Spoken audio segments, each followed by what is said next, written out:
Welcome back, friends. As we continue our journey through the life of Abram, we find a powerful lesson on what it means to walk with God. It's not just about that initial step of faith, but a daily choice to trust and obey, even when the path takes unexpected turns.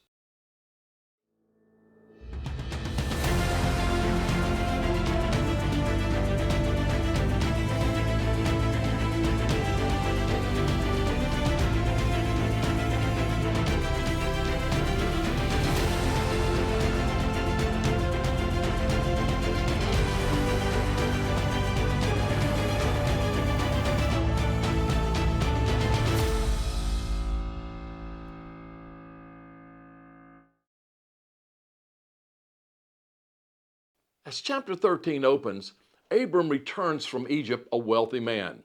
But with great blessing comes great responsibility, and sometimes great conflict. Verse 6 tells us that the land could not support both Abram and his nephew Lot's possessions. Tension was brewing between the herdsmen. But watch how Abram responds. Instead of pulling rank or demanding his rights, he comes to Lot with humility and generosity. Let's not have any quarreling between you and me, he says. If you go to the left, I'll go to the right. If you go to the right, then I'll go to the left. Genesis 13:8 and 9. Abram's faith gives him a sense of security. He trusted that God would provide no matter what land he ended up with. So he gave Lot first pick, a stunning act of selflessness that models what it means to live at peace with others.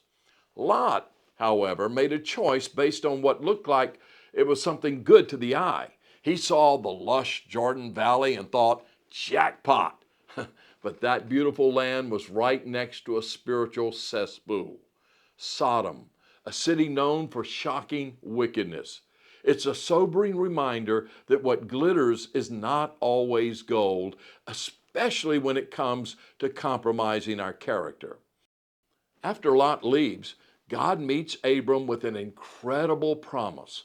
All the land that you see, I will give to you and your offspring forever. Genesis 13:15. The Lord invites Abram to walk the length and breadth of the country, claiming it by faith. And what does Abram do in response? He worships.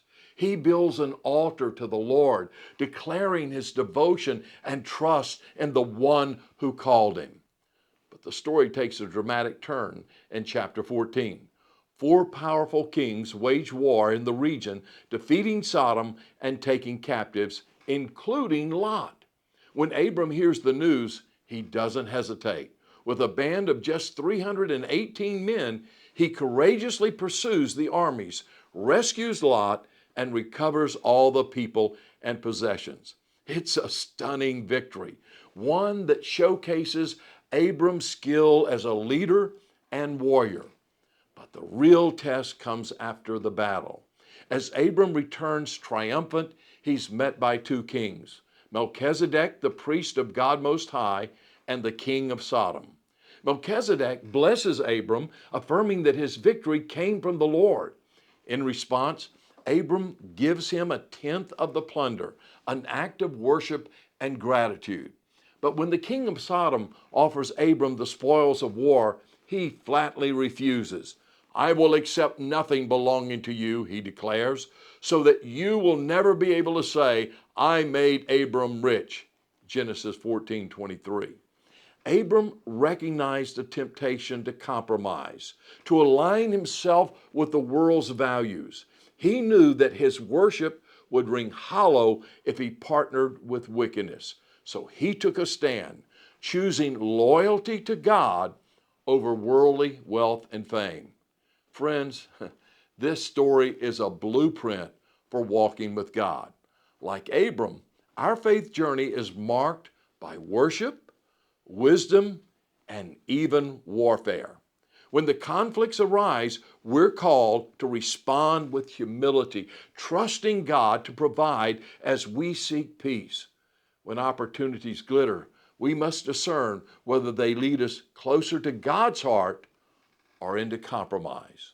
And when the battle comes, we can step out in courage, knowing that the Lord fights for us. But perhaps the greatest challenge comes after the victory, when pride and temptation whisper lies. That's when we must be vigilant to give God the glory, to align our hearts with His values, and to refuse any spoils that would lead us away from Him. Let me share a personal story with you. Years ago, I led a series of evangelistic meetings in Ukraine right before the Soviet Union fell. In every city, we faced relentless rain that threatened to keep people from coming. But we cried out to God, and in His mercy, He stopped the rain. Thousands heard the gospel, and the Lord moved powerfully. During that trip, I purchased beautiful hand-woven rugs in Ukraine and Romania. But when I tried to leave Romania, the border guard told me I couldn't take their rug out. A friend suggested switching the tags to sneak it through. I'm ashamed to say that I seriously considered it, until another friend said, "Sammy, you could probably fool them. But the next time you ask God to stop the rain, He may not answer." Boy, conviction pierced my heart. I had been ready to trade intimacy with God for a piece of carpet. I realized that compromise would cost me far more than any earthly treasure is worth. By God's grace, I chose obedience, and the rug stayed behind. Friends, walking with God is a daily choice to worship Him, to seek His wisdom, and to do what's right. It means refusing compromise even when it's hard, because we value our relationship with Him above all else. So let me ask you, what rugs are enticing you today? Take a stand as Abram did.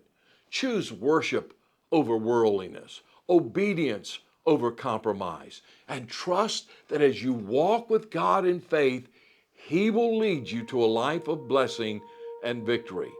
The journey won't be easy, but it's worth it. God has called you, like Abram, to walk the length and breadth of all He has for you. So step forward in faith and watch Him work wonders.